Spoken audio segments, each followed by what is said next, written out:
साथियों, हमारी सरकार ने 2014 के बाद बाबा साहब आंबेडकर की प्रेरणा को आने वाली पीढ़ियों तक पहुंचाने के लिए अनेक महत्वपूर्ण कदम उठाए।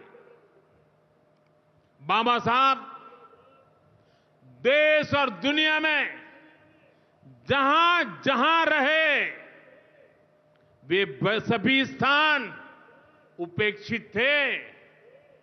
जो संविधान के नाम पर अपनी राजनीतिक रोटी सेकने के लिए निकले हैं, उन्होंने बाबा साहब से जुड़े हुए हर स्थान का अपमान किया, इसे इतिहास से मिटाने का प्रयास किया।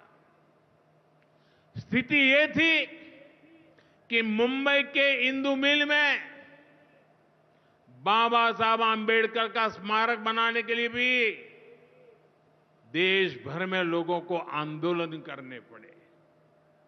हमारी सरकार ने आते ही इंदु मिल के साथ साथ बाबा साहब आंबेडकर की महू की जन्मभूमि हो, बाबा साहब आंबेडकर जी की लंदन की शिक्षा भूमि हो, दिल्ली में उनकी महापरिनिर्वाण स्थली हो, या फिर नागपुर की दीक्षा भूमि हो, हमने सभी का विकास किया।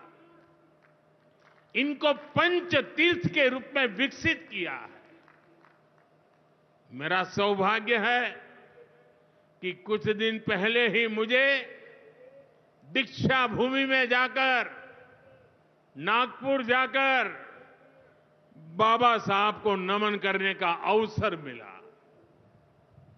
साथियों, कांग्रेस के लोग सामाजिक न्याय की बड़ी बड़ी बातें करते हैं, लेकिन हमें ये भी याद रखना है कि कांग्रेस ने बाबा साहब आंबेडकर और चौधरी चरण सिंह जी, इन दोनों महान सपूतों को भारत रत्न नहीं दिया था।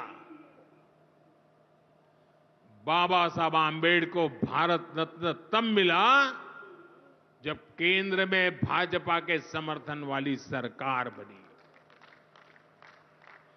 वहीं हमें गर्व है कि भाजपा की ही सरकार ने चौधरी चरण सिंह जी को भी भारत रत्न दिया है।